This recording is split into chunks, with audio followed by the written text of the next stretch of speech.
there, my name is Hido and welcome to the Pantheon, where today we're going through one of my favourite commanders I've ever built.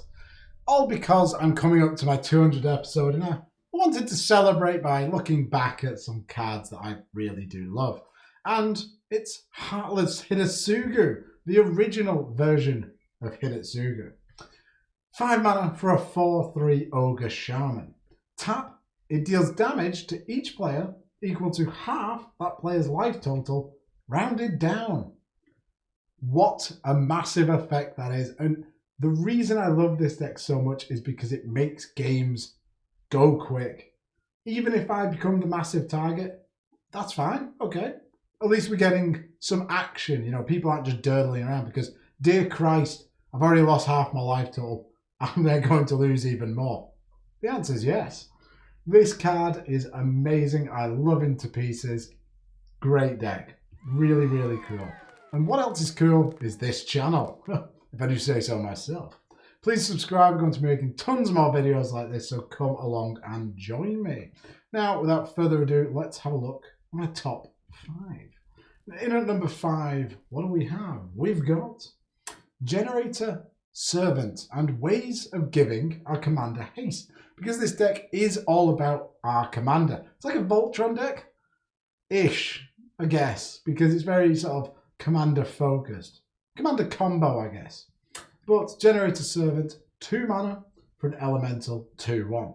Tap, sacrifice it, add 2 colours. If this mana is spent on a creature spell, it gains haste until end of turn. So, best case scenario, we'll play this on turn 2, then we sacrifice it on turn 3, play our commander, straight away activate it, everyone's at half health. That starts off a game, everyone's in a panic, I'm the threat, I don't care. It's fun, it's just good fun. It makes things happen. Then we've got 1000 Year Elixir, a haste generator for activated abilities at least. 3 mana, artifact, you may activate ability of creatures you control as those creatures had haste. And you can pay 1 and tap to untap target creature. Well, our commander has a tap ability. Okay, it's the first time. Everyone goes to 20. Then I'll untap it for 1 mana. Let's all go to 10. Then people start sweating. You know, the fires have been lit. Then we got Hanaway Garrison, which isn't a haste enabler, but it works too well not to talk about it. 3 mana for a 2/3. Whenever it attacks, put 2 1/1 red human creature tokens onto the battlefield, tapped and attacking. It's a nice little token generator, but the main thing I want to talk about is Hanaway Battlements. And if you're playing this, well, you may as well play the other half. Land, taps for a colourless, or pay a red and tap, target creature gains haste until end of turn. That's the real sort of gravy here. It's so, so good. And it's a land. Having effects on lands is so powerful. Just being able to get our commander out there and, you know, just activate this, give it haste, swing, well, no, tap. If we're swinging with Heartless, things have gone horrifically wrong. But the other part of it is pay 5 and tap. If you both own and control Hanaway Battlements and a creature named Hanaway Garrison, exile them, then meld them into Hanaway, the Writhing Township, which is here. My God, look at the technology we have on display. Legendary creature Eldrazi Ooze. Trample and haste 7/4. Whenever it attacks, put 2 3/2 colourless Eldrazi horror creature tokens on the battlefield, tapped and attacking. It's not that powerful, but it's such a cool moment if you manage to flip it. Who cares that I can't give my commander haste anymore? I'm attacking with this thing, this monstrosity. Brilliant. Absolutely love it. The Eldrazi, oh, brilliant. So good. Then back on the lands, we've got Hall of the Bandit Lord, a legendary land that comes into play tapped, but you can pay 3 life and tap it to add a generic to your mana pool. It's mana spent to cast a creature spell. That creature has haste, so built-in haste. So on turn 5, we can, we're going to have some sort of ramp. Turn 4, we can straight away tap our commander. Oh, get in there for tons of damage. And then another great haste enabler that really impacts your opponents, you know, really affects them, is Heartless the Hidden. 5 mana for a 4/4, creatures you control have haste. Hey! That includes himself. And creatures your opponents control enter the battlefield tapped. Boo!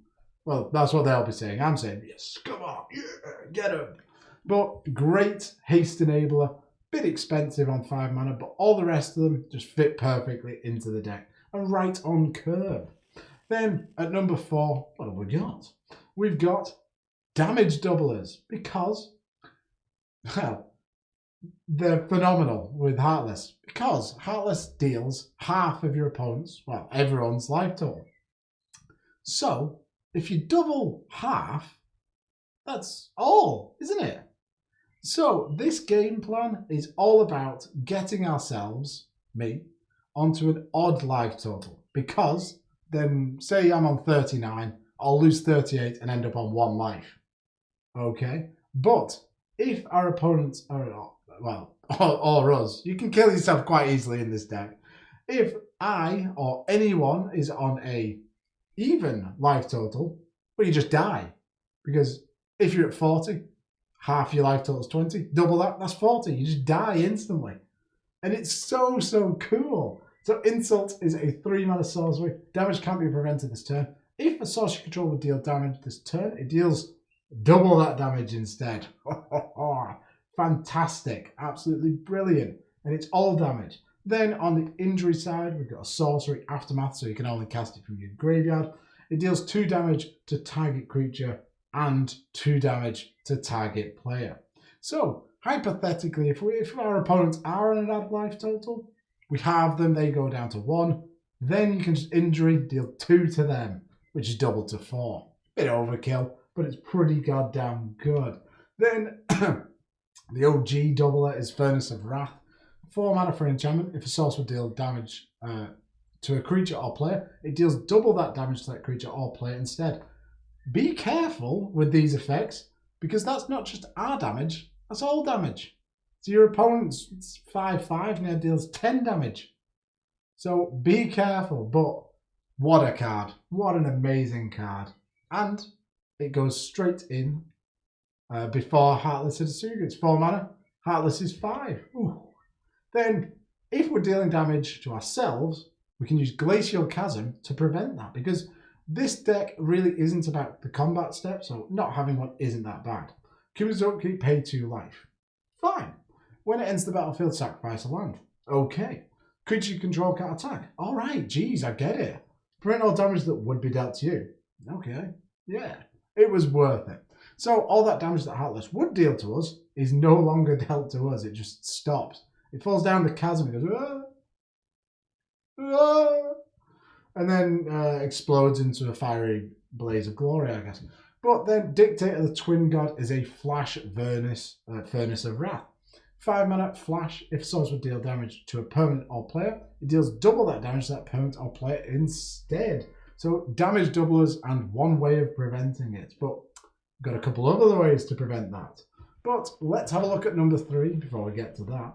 And let's have a talk about pingers, like Volshock Sorcerer. So I spoke earlier about how, if we double the damage, we need to make sure that we're on an odd life total and our opponents are on an even life total. So a pinger is a fantastic way of doing this. 3 mana for a human shaman with haste. Tap, it deals 1 damage to target creature or player. It's a 1/1. So straight away we can use it. And we can manipulate people's life totals, including our own. It's any target player. So if I'm sat at an even life total, I can ping myself at 1. Then I can Heartless. Everyone goes down to 0. I go down to 1. And you can just control the life totals. And it's such a cool little game plan. I love it. Then we've got Cunning Spark Mage. Exactly the same card, except it's got 1 less power. So you're not going to be attacking with it. 3 mana, human shaman with haste, deals 1 damage to target creature or player. Brilliant. Then Cinder Pyromancer, 3 mana, 0/1. It deals 1 damage to target player, so only players this one, which is good, but there is a good reason, which we're going to talk about in a second, for having it be player or creature. But whenever you play a red spell, you may untap Cinder Pyromancer, so this potentially kill off a couple of people in 1 turn. Really, really nice. Then there's Chandra Fire of Kaladesh. 3 mana for a 2/2. Whenever you cast a red spell, untap Chandra Fire of Kaladesh. Tap, it deals 1 damage to target player. If it has dealt 3 or more damage this turn, exile it, then return to the battlefield transformed under our owner's control. So if our opponent is, doesn't have a blocker, we can ping them for 1, then cast a red spell, untap her, then attack for 2. By God. And then we flip into a rather terrible Planeswalker, but it's something you could do anyway. Chandra, Roaring Flame. Chandra, +1. It deals 2 damage to target player. Hey, you could kill someone. -2, it deals 2 damage to target creature. Ooh, we could kill them. And -7, it deals 6 damage to each opponent. Each player dealt damage this way gets an emblem with it. At the beginning of upkeep, this emblem deals 3 damage to you. I could kill him. So it's quite a cool Planeswalker. And with all the damage doublers, well, it could really get there. Then we've got Endbringer. If you're, playing mono red, having a couple of colourless sources will allow you to cast this. 6 mana for a 5/5 Eldrazi. Untap it during each other player's untap step. Tap, it deals 1 damage to target creature or player. Or you can pay a colourless and tap it. Target creature can't attack or block this turn. Nice way of controlling the board. Or you can pay double colours, tap it, draw a card. And remember, it untaps every single turn, so we can control life totals, kill off little 1/1s, like Snapcaster Mages.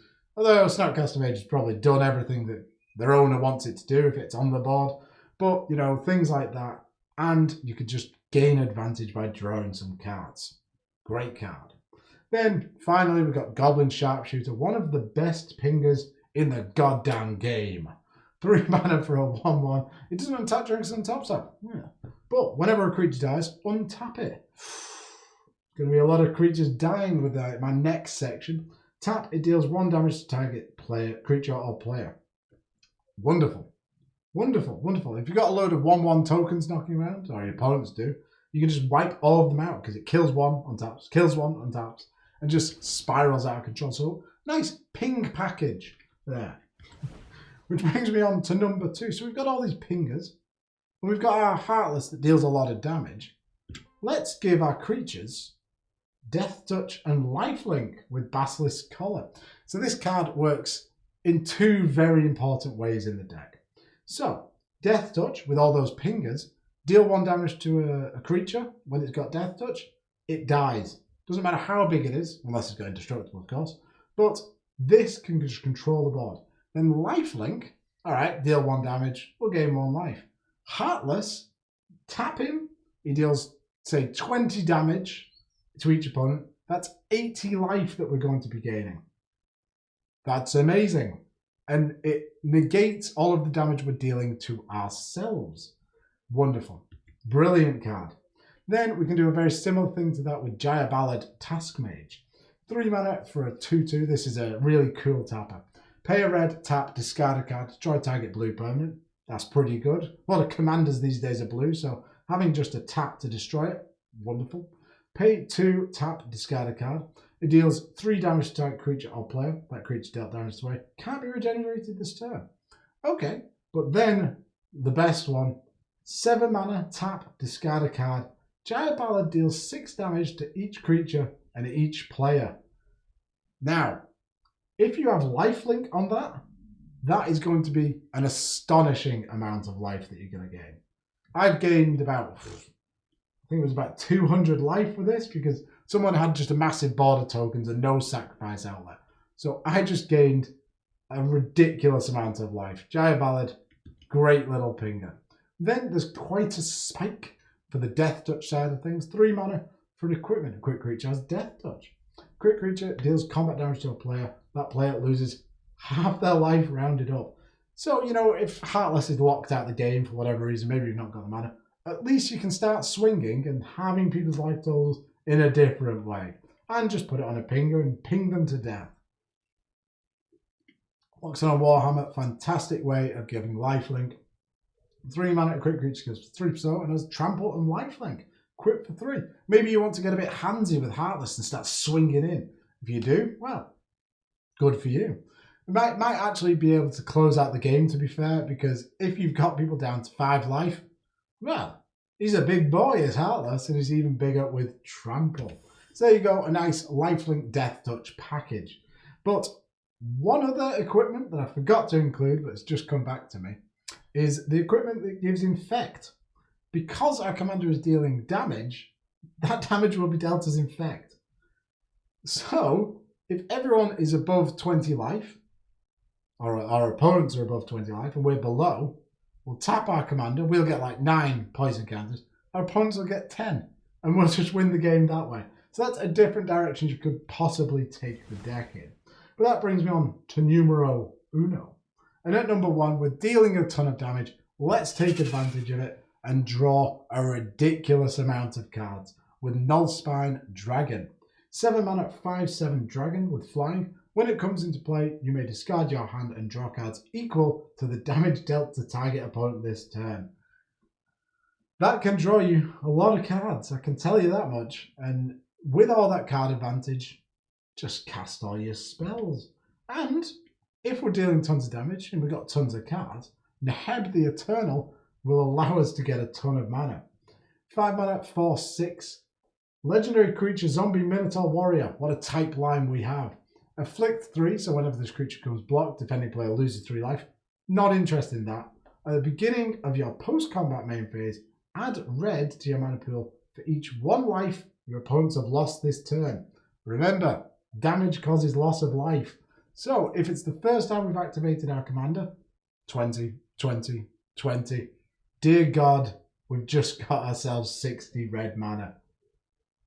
Oh, so good. So powerful. Absolutely wonderful card. Then, if we're dealing all this damage to ourselves, maybe you want to set up an Eternity Vessel just because. So Eternity Vessel is an artifact. It's a battlefield with X charge cards on it, where X is your life total. Landfall, whenever your land enters the battlefield under your control, you may have your life total become the number of charge cards on Eternity Vessel. So if we could set this up, so when we're at 40 life, we have everyone's life total, every play a land, we go back up to 40.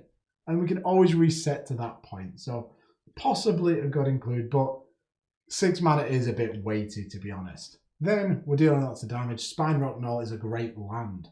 Hideaway, so when it ends the battlefield, look at the top 4 cards of your library, exile 1 face down, and put the rest on the bottom of your library. Taps for a red, but it does come in tap. Pay a red and tap. You may play the exile card without paying its mana cost if an opponent has dealt 7 or more damage this turn. Was dealt damage. So if we're dealing damage, our opponents deal it. This is amazing for cheating things into play. Really, really great card. So a good way of using all of the damage our commander is outputting. And those are my top 5. Hopefully you've enjoyed this video. I love this deck and I encourage you to make decks like this that really push games forward. Durdling around is great and all, but this deck just makes things happen. It forces people to do things, and that's very important. So a great deck to play. Thank you very much for watching. Hopefully you've enjoyed this, and I'll see you soon. Bye.